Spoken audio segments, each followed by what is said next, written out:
স্বাগত চট্টগ্রাম প্রতিদিনের সঙ্গে আছি তাসনিমে জান্নাত অর্থে। চলতি বছর এসএসসি ও সমমান পরীক্ষায় চট্টগ্রাম শিক্ষা বোর্ডের অধীনে 218টি কেন্দ্রে অংশ নিয়েছেন 1,30,724 জন শিক্ষার্থী। তবে এবার চট্টগ্রামে এসএসসি পরীক্ষা দিচ্ছে না প্রায় 30,000 পরীক্ষার্থী। তবে পরীক্ষা চলাকালীন সময়ে লোডশেডিং না দিতে আহ্বান জানিয়েছেন জেলা প্রশাসক। চট্টগ্রাম বিভাগে মঙ্গলবার থেকে একযোগে শুরু হয়েছে এসএসসি ও সমমানের পরীক্ষা। সকাল 10টায় বাংলা প্রথম পত্রের মাধ্যমে পরীক্ষা শুরু হয়। এবার চট্টগ্রাম শিক্ষা বোর্ডের অধীনে সর্বমোট 218টি পরীক্ষা কেন্দ্রে 1,218টি শিক্ষা প্রতিষ্ঠানের শিক্ষার্থীরা অংশ নিচ্ছেন। অভিভাবকরা বলছেন প্রশ্নপত্র যেন ফাঁস না হয় সেদিকে নজর দিতে হবে প্রশাসনের। একই সাথে লোডশেডিং কমানোর দাবিও রয়েছে অভিভাবকদের। কোমলমতি শিশুদেরকে একটু সাহস দিয়ে কথাবার্তা বললে ওরা নিশ্চয়ই পরীক্ষায় যাতে ভালো করতে পারে। সকালে পরীক্ষা কেন্দ্র পরিদর্শন করেন জেলা প্রশাসক। পরীক্ষা চলাকালীন সময়ে লোডশেডিং না দেওয়ার জন্য সংশ্লিষ্টদের প্রতি আহ্বান জানান তিনি। আমরা বিদ্যুৎ বিভাগকে সতর্কতার সাথে বলেছি এবং তাদেরকে বলেছি যে আপনারা পরীক্ষা এবং হসপিটাল এই দুটি জায়গায় আপনারা অবশ্যই বিদ্যুৎ ব্যবস্থা নিরবিচ্ছিন্ন রাখবেন। তবে এবার গত বছরের চেয়ে পরীক্ষার্থীর সংখ্যা অনেক কমেছে বলে জানান বোর্ড কর্তৃপক্ষ।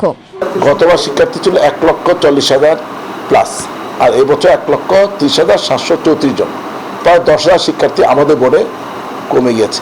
পরীক্ষা শেষে 7 থেকে 14 জুন পর্যন্ত অনুষ্ঠিত হবে ব্যবহারিক পরীক্ষা। Desk report, news 24।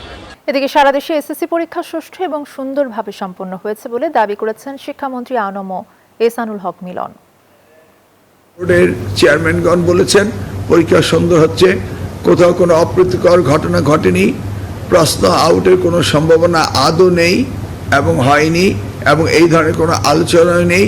কক্সবাজারের টেকনাফের শিলখালী এলাকায় পাহাড় সংলগ্ন স্থান থেকে 3 জনের গলা কাটা লাশ উদ্ধার করেছে পুলিশ। মঙ্গলবার সকালে মরদেহগুলো উদ্ধার করে পুলিশ। নিহতদের একজনের পরিচয় পাওয়া গেলেও বাকি 2 জনের পরিচয় পাওয়া যায়নি। ঘটনার বিষয়ে স্থানীয়রা জানান, একটি পাহাড়ি ডাকাত দল রাতে তাদের অপহরণ করে গিয়ে নির্মমভাবে হত্যা করে। ঘটনায় আরও 2 জন নিখোঁজ রয়েছে বলে জানা গেছে। হত্যাকাণ্ডে জড়িতদের শনাক্তে অভিযান চলছে বলে জানিয়েছে পুলিশ। আজ ছোট গুরু নদানি হনুমজ্ঞান মানে আর অনলে পারে বেনা ফুনিতে এরকম কিভাবে মারে হ্যাঁ বাড়ির একটা ফুসারে নাই সুস্থ নাই মানে ওদের বন্ধু 50 মানুষ নাই সুস্থ নাই। জ্বালানি তেলের দাম বাড়ার পরেও কমেনি তেল নিয়ে ভোগান্তি। সোমবার সকাল থেকে বন্দরনগরী চট্টগ্রামের ফিলিং স্টেশনগুলোতে গ্রাহকদের উপচে পড়া ভিড় এবং গাড়ির দীর্ঘ লাইন দেখা গেছে। অনেক পাম্পে তেলের সরবরাহ স্বাভাবিক থাকলেও চাহিদা বেশি হওয়ায় সামাল দিতে হিমশিম খাচ্ছেন স্টেশন কর্তৃপক্ষ। দীর্ঘক্ষণ লাইনে দাঁড়িয়ে থাকা গ্রাহকদের মধ্যে বিরক্তি লক্ষ্য করা গেছে। অনেকে আশঙ্কা করছেন দাম বাড়ার এই পরিস্থিতিতে সামনে হয়তো তেলের সংকট আরও ঘনীভূত হতে পারে।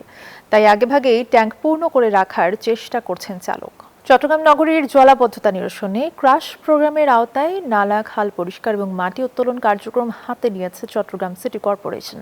এর অংশ হিসেবে দুপুরে নগরীর বাকুলিয়া এলাকা পরিদর্শন করেন এবং কর্মসূচির গুরুত্ব তুলে ধরেন city mayor doctor Shahadat Hossain. এ সময় তিনি যেখানে সেখানে বর্জ্য না ফেলতে এবং সংকট উত্তরণে নগরবাসীকে দায়িত্বশীল হওয়ার আহ্বান জানান। চট্টগ্রামের সরকারি সিটি কলেজে ছাত্রদল ও ছাত্র শিবিরের মধ্যে সংঘর্ষের ঘটনায় আহত হয়েছে 7 জন। পুলিশ জানায়, কলেজ ক্যাম্পাসের দেয়ালে লেখা গ্রাফিতি নিয়ে কদিন ধরেই ক্যাম্পাস জুড়ে 2 গ্রুপের মধ্যে উত্তেজনা বিরাজ করছিল। এ নিয়ে আজ দুপুর থেকে 2 পক্ষের মধ্যে ধাওয়া পাল্টা ধাওয়া শুরু হয়। পরে পুলিশ ও কলেজ শিক্ষকদের হস্তক্ষেপে পরিস্থিতি নিয়ন্ত্রণে আসে। এ ঘটনায় আহত হয় 7 জন। উদ্ভূত পরিস্থিতিতে কলেজের ক্লাস ও পরীক্ষা বাতিল ঘোষণা করা হয়। তবে জাতীয় বিশ্ববিদ্যালয়ের অধীনে ডিগ্রি 2য় বর্ষ এবং মাস্টার্স কোর্সের পরীক্ষা চলমান আছে বলে জানায় কলেজ কর্তৃপক্ষ।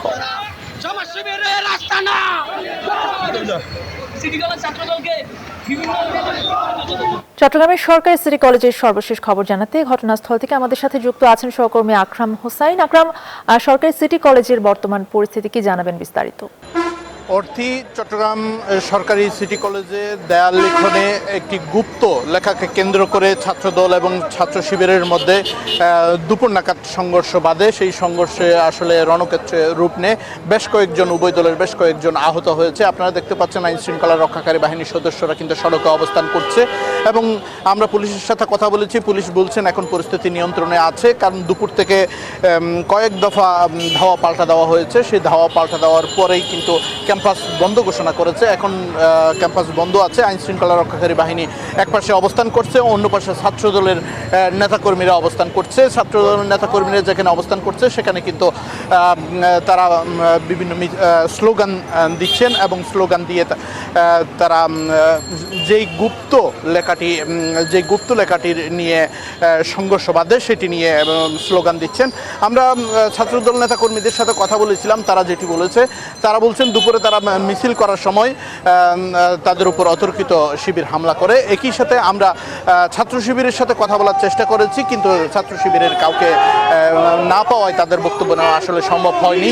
আপনারা দেখতে পাচ্ছেন এখনো পর্যন্ত ছাত্রদল নেতাকর্মীরা কলেজের সামনের সড়ক যেটি আছে সেটিতে অবস্থান করে তারা স্লোগান দিচ্ছেন। সেই স্লোগান, কারণ দুপুর থেকে যেই ছাত্রদল ছাত্র শিবিরের যে সংঘর্ষ শুরু হয়েছিল সেটি ক্যাম্পাস বন্ধ করে দিল। এখনো পর্যন্ত সড়কে আইন শৃঙ্খলা রক্ষাকারী বাহিনী এবং ছাত্রদলের নেতাকর্মীরা কিন্তু অবস্থান করছে এবং এই এলাকা থমথমে অবস্থা বিরাজ করছে। চট্টগ্রামের সিটি কলেজ থেকে আমার কাছে ছিল সর্বশেষ অবস্থা। আমরা এখন যাব স্টুডিওতে। ধন্যবাদ আপনাকে। চট্টগ্রামের সরকারি সিটি কলেজের সবশেষ অবস্থা জানাচ্ছিলেন সহকর্মী আকরাম হোসাইন। দ্বিতীয় দিনের মতো বন্দরনগরী চট্টগ্রামে দেয়া হলো হাম রুবেলা টিকাদান কর্মসূচি। জেলার 15টি উপজেলায় এই কর্মসূচির মাধ্যমে মোট 7,67,952 জন শিশুকে টিকা দেওয়ার লক্ষ্য নির্ধারণ করেছে স্বাস্থ্য অধিদপ্তর। সিভিল সার্জন জানান, এই কর্মসূচির আওতায় 6 মাস থেকে 5 বছরের কম বয়সী সব শিশুকে 1 ডোজ হাম রুবেলা টিকা দেওয়া হচ্ছে। হামের প্রাদুর্ভাব ও রোগীদের সার্বিক পরিস্থিতি জানাতে কুমিল্লা থেকে আমাদের সাথে যুক্ত হচ্ছেন সহকর্মী এইচ.এম. মহিউদ্দিন। হাসপাতালে রোগীর চাপ কেমন দেখছেন? কত শিশু নতুন করে উপসর্গ নিয়ে ভর্তি হয়েছে? ধন্যবাদ আপনাকে। আপনি যেমনটি বলছিলেন যে গত বেশ কয়েকদিন ধরে কুমিল্লার বিভিন্ন উপজেলা এবং জেলার যে দুটি হসপিটাল রয়েছে, কুমিল্লা সদর এবং কুমিল্লা মেডিকেল কলেজ হসপিটালে জ্বর, সর্দি, কাশি সহ বিভিন্ন রোগে আক্রান্ত হয়ে শিশুরা যখন হসপিটালে ভর্তি হয় তখনই তাদেরকে প্রাথমিক হামের যে প্রাদুর্ভাব নিয়ে তাদেরকে পরীক্ষা নিরীক্ষার পরেই কিন্তু তাদেরকে ভর্তি করানো হয়। ইতিমধ্যে জেলা জুড়ে এবং সারা দেশে যে হাম রুবেলার যে টিকা দেওয়া হয়েছে সেই টিকা দেওয়ার পরেই আস্তে আস্তে কমতে শুরু করেছে। আমি যদি একটু বলি, কুমিল্লা জেলা জুড়ে গত 24 ঘন্টায় প্রায় নতুন করে 25 জন হাম রুবেলা রোগীর শিশুরা তাদের এই হসপিটালে ভর্তি হতে এসে সেখানে তাদেরকে 23 জনকে নতুন করে ভর্তি করা হয়েছে এবং সেখানে গত 24 ঘন্টার মধ্যে কোনো হাম রুবেলা রোগী আক্রান্ত এমন কোনো রোগী শনাক্ত হয়নি। তবে গত 24 ঘন্টায় এখান থেকে 18 জনকে এখান থেকে প্রাথমিক চিকিৎসা শেষে তাদেরকে ছুটি দেওয়া হয়েছে। সব মিলিয়ে বলা যায় যে আসলে কুমিল্লার এই যে বর্তমান যে গত 24 ঘন্টার হাম রুবেলার এই মুহূর্তে কোনো আক্রান্ত নেই। তবে তাদেরকে হাম রুবেলার সন্দেহজনকভাবে এই কুমিল্লা মেডিকেল সহ বিভিন্ন উপজেলা হসপিটালগুলোতে শিশুদেরকে এই শনাক্ত করে এই গত 24 ঘন্টার এই তথ্য দিয়েছে কুমিল্লা জেলা স্বাস্থ্য অধিদপ্তর। তবে আশা করা যাচ্ছে যে টিকা দেওয়ার পরে এবং পরবর্তী যে টিকার ডোজ রয়েছে সেই দ্বিতীয় ডোজ দেওয়ার পরে হাম রুবেলার প্রাদুর্ভাব আস্তে আস্তে কমতে শুরু করবে এমনটাই প্রত্যাশা করছেন স্থানীয় স্বাস্থ্য বিভাগ। আপনাকে আরেকটি বিষয় জানিয়ে রাখি যে আসলে কুমিল্লা জেলা জুড়েই গত কয়েকদিন যেভাবে হাম রুবেলার যেভাবে প্রাদুর্ভাব বাড়ছে সেটাতে কিন্তু সাধারণ মানুষ এবং শিশুরা সহ যারা হসপিটালে ভর্তি রয়েছেন তারা কিন্তু আতঙ্কে ছিল। এখন এই হাম রুবেলা টিকা দেওয়ার পরেই সে আতঙ্ক থেকে বিরাজ করে এখন শনাক্ত কমছে। তো এই ছিল আমার কাছে কুমিল্লা থেকে সর্বশেষ। চলে যাচ্ছে এই স্টুডিওতে। ধন্যবাদ আপনাকে। এইচ.এম. মহিউদ্দিন জানাচ্ছিলেন কুমিল্লা থেকে। আর এই ছিল এখনকার সংবাদে। এতক্ষণ সাথে থাকার ধন্যবাদ সবাইকে।